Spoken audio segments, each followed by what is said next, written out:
If you haven't heard, April 13th through the 17th is the Indie Fighting Game Fest, a huge event with a bunch of content creators and indie developers celebrating the world of indie fighting games. There's a lot of awesome games and creators involved, myself included. I want to give a huge shout out to David Hamilton for running this, as well as the folks at SuperCombo for hosting the event.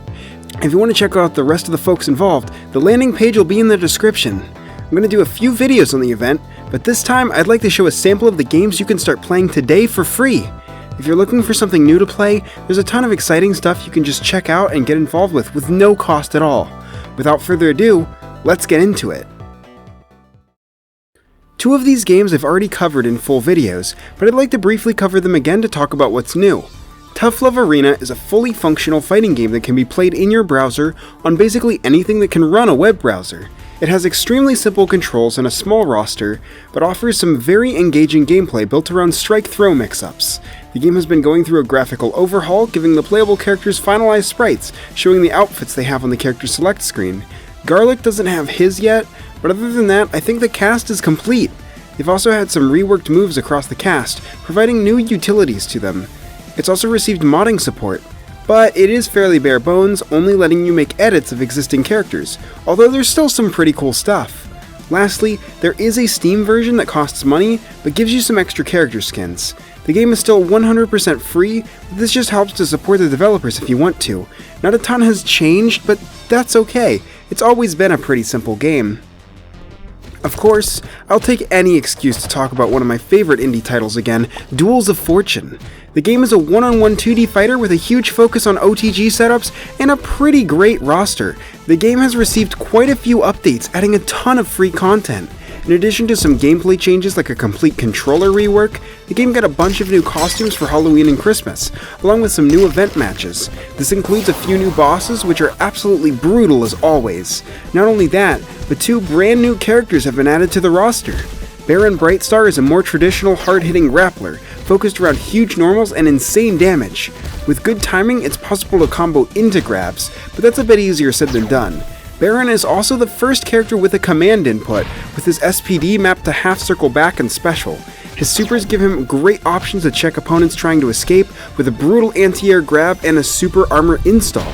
He's an absolute powerhouse, and I've already seen people show off just how insane this character can be. In contrast, Justin A. Guy is the game's resident joke character. His health is awful, his mobility is basically non-existent with a jump that barely leaves the ground and a backdash that leaves you completely vulnerable, and he really struggles to do much of anything. But all that said, he does have a few ways to even the odds. His heavy normals and specials use his briefcase, which while slow does some actually decent damage and creates some strong pressure when thrown. The problem is that by throwing it, you lose access to it, making you take significantly more damage on block and replacing your briefcase attacks with weaker ones until you pick it back up. There's also the coffee, which can give you better movement for a short amount of time, but will debuff you for a bit after. Drinking coffee while already having done so will do a powerful unblockable attack. This may seem really strong, but you only have 3 cups of coffee each match, and you have to rely on the delivery truck super to get more, which sends the truck to crash into the opponent after quite a bit of time passes. The saving grace of this character though is his corner pressure. In the corner, he goes from an absolute joke to one of the best characters in the game, reliably locking you down with the suitcase while also being able to easily pick it back up again, and having fast aerial pressure. These two are both amazing additions to the game and add a lot of really fun ways to play. And while I was finishing up this section, another massive update dropped, adding a bunch of new costumes based on Schwarzer Blitz, as well as a new boss, Donner, and of course a brand new character, Mystery Johnson. Johnson is already one of my favorite characters in the game. Instead of a burst, he has a limited trigger meter that can be used to escape combos or activate a temporary slow motion effect to extend a combo. Johnson lacks a meterless projectile and his specials are all simple punches and kicks, but that doesn't make his pressure any less devious, with amazing command normals, some crazy high-low mix-ups, and some really long block strings. Getting in and landing a high damage move to send the opponent flying only to then spend trigger to run after them is just so much fun. This game's incredible, and you absolutely need to see what this update has in store. And speaking of Schwarzer Blitz, it's also a free game you can check out right now. The game was created back in 2019 by Andrea Demetrio, but recently got a paid DLC pack with some additional story content. The game has a unique aesthetic that I haven't really seen in a lot of fighting games, that being an homage to the early 3D fighting games like Tekken 1, Soul Edge, and Dead or Alive. Admittedly, I slept on this game for a while because I never really played a lot of games around that time, and the aesthetic never really appealed to me as much. But that was a huge mistake, as this game has a ton of awesome stuff, and the aesthetic has grown on me a lot. The game focuses around the aftermath of the Black Lightning incident, a tragedy that destroyed the city of Uterp. The game has a fairly expansive visual novel story mode focusing around the characters coming to terms with how the event has altered their lives, and uncovering the secrets of the incident. It has a decent amount of fights too, so you don't just have to sit and read. If that's not your thing though, the game has a ton of content to check out besides that. There's an arcade mode, survival mode, time attack, combo trials, gallery, and a ton more to check out. And of course, this is a fighting game, so you're able to play with friends locally or through Parsec. Gameplay-wise, the game is a 3D fighter with Dead or Alive's controls as well as Soul Calibur's 8-way run movement. Characters in Schwarzer Blitz can and often need to approach by simultaneously moving into the foreground or background while also going forward. Holding the guard button locks your Z-axis so you can jump and crouch. Characters have a pretty wide array of strengths using the punch and kick buttons that can also chain into one another under the right circumstances. You can even rarely combo into throws. But the real fun lies in the trigger system. You get 6 bullets each game, restoring 1 for winning a round and 2 for losing a round. A single bullet can turn an otherwise weak string into tons of damage, as just 1 bullet is needed to add bullet time to the entire combo. Be careful though, as it's easy to waste bullets by swinging wildly. Of course, that's not the only use for it. You can spend bullets to trigger guard, allowing you to block out a hit stun. If you guess what your opponent is doing wrong though, you'll just get hit and reset the combo scaling. Some characters even use bullets for super powerful attacks. This system defines the game, giving it some really fun combo sequences and a unique way to wager resources. Having all your resources at the start but being forced to ration them requires a lot of technical skill. One thing that always bothered me about a lot of old 3D fighters is the roster. Maybe it's just me, but a lot of those games just don't have many cool characters, and considering there aren't really special move inputs, characters often don't get time to shine. After playing Schwarzer Blitz for just a bit, I played the arcade mode of Shaz Aliart, an alcoholic shark man, and ended up fighting his rival fight, Evil Lobster, a lobster obsessed with pro wrestling, and there's a ton of creative designs like this. You've got an armless robot girl, a cat girl wrestler, Sir Rattlebone from Duels of Fortune, a dinosaur with a Gatling gun, and even the random button itself, just to name a few. It's a fantastic roster, and with the advent of combo trials, it makes it easier to understand what the character wants to do. Even if these games aren't up your alley, it's completely free, so I highly recommend giving it a shot. A game I used to play quite a bit of is Hyperfight, and I was happy to see it as part of the event. Hyperfight is a fast-paced game where one hit wins the round, in the same vein as Dive Kick.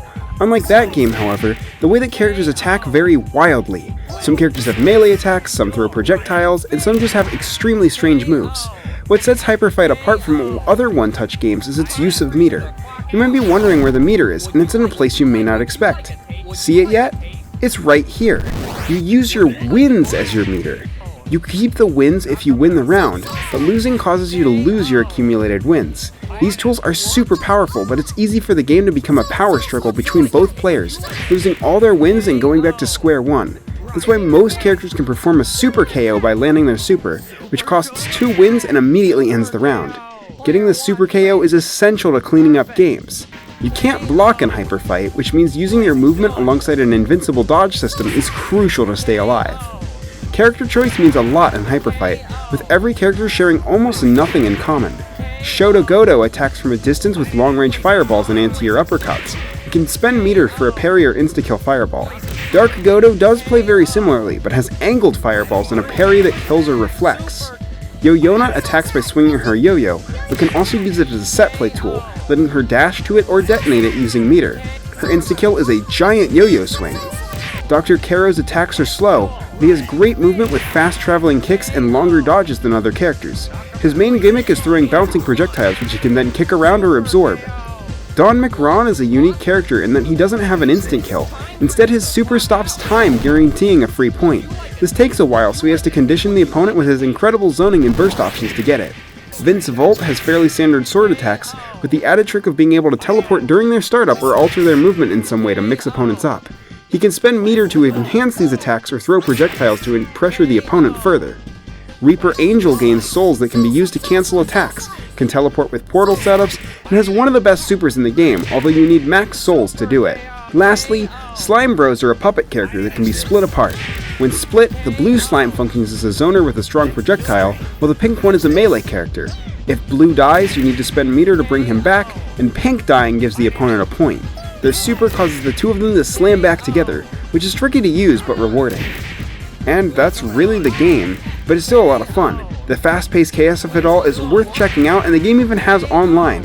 Rollback was announced a while ago, but is yet to be implemented, so we'll see what happens with that. Still, you really can't go wrong with a free game. The one game I hadn't played till now was Head to Head. This is the most recent title from ArcForge, the devs behind Sonic Smackdown. It's a free-to-play title and is currently in early access on Steam. A lot of the monetization hasn't been implemented yet, so we'll have to see how that turns out. My understanding is that you'll be able to purchase the currency used to roll for heads. One of the big draws of the game is that you can customize your characters by adding special heads to your bodies, obtained through a gacha system. These don't affect the gameplay in any way to my knowledge, but they are pretty cool. The gameplay itself is a bit wonky, but it's definitely piqued my interest nonetheless. There's only 2 movement directions and 5 attack buttons. Attack, jump, launcher, projectile, and skull. Attacks can also change depending on what direction you're holding when performing it. These buttons loosely follow what you'd expect, with the exception of the last one. The skull button spends meter to do EX versions of your attacks, including the jump.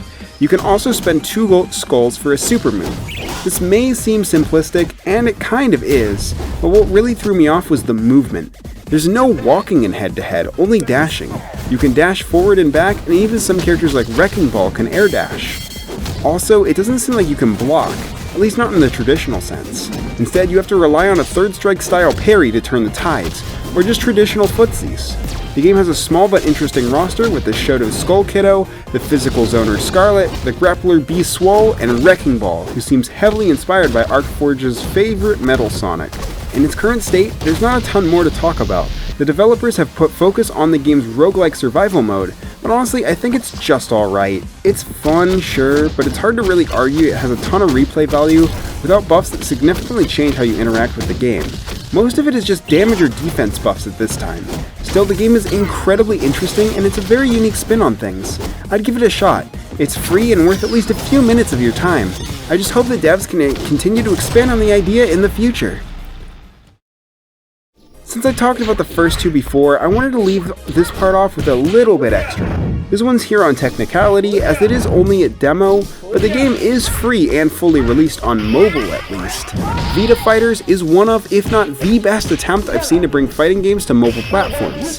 This game was initially a fan game made for the PS Vita, before reskinning the roster and pivoting development to mobile. Because of this, a lot of characters still take heavy inspiration from existing media. The game is free, with the exception of a few DLC characters. Some of these can be played without paying by watching an ad, but the rest you have to buy. The PC version is presumably going to be a paid product, so you won't have to worry about ads here. Speaking of the PC version, it's a little bit outdated, but it's the version on the sale and thus the one I played for the video. The PC demo contains the first 11 characters in the roster, which is a pretty nice chunk of the full 39 character roster. The online is still in alpha testing, but you have full access to training, local versus, and arcade. Vita Fighters is designed with the idea of creating a full-fledged anime fighter that takes time to learn, but is perfectly manageable even on such a small screen. It has full 8-directional movement as well as 4 attack buttons, light, heavy, special, and EX.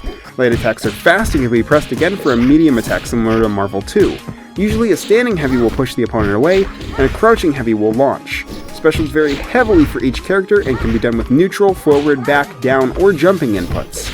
And lastly, EX moves are your supers, using 50% of your meter for a devastating attack.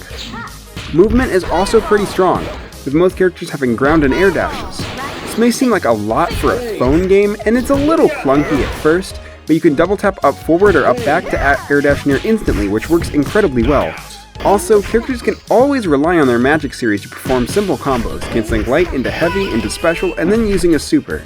There is one catch to the combo system though that you have to keep in mind of. Normals can only be cancelled into normals of the same position. For example, if you do a standing light punch, you can only go into another standing light punch or a standing heavy punch, not a crouching one. This can make doing launcher combos a bit tight, but there is a way around this. By spending 25% meter, characters can dash cancel, allowing them to reset their strings and cancel into crouching normals or vice versa. Of course, learning your character will often open up routes that don't require meter at all, unless you get some really creative setups. It's a system that's super easy to learn and gets really freeform when mastered. To protect yourself, you can also spend meter to burst with special, so don't hesitate when needed. The gameplay is fairly simple, but it's incredibly fast and frantic. It's so satisfying to get a clean hit and convert into some huge damage. My main is Jin, who has some incredible carry potential with his heavy punch loops, a wall bouncing kick, an OTG slam, and a super with ridiculous damage. And that's just the tip of the iceberg. Characters like Akira have homing fireballs, Millions has stand rush lockdown, every character has something goofy going for them, and that's what I love about this game.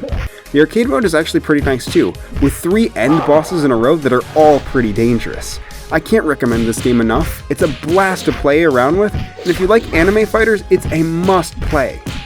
And that's all the games I had for today. I have a few more games to talk about later in the week, so stay tuned. For now, let me know if you tried any of these and how you liked them. Until next time!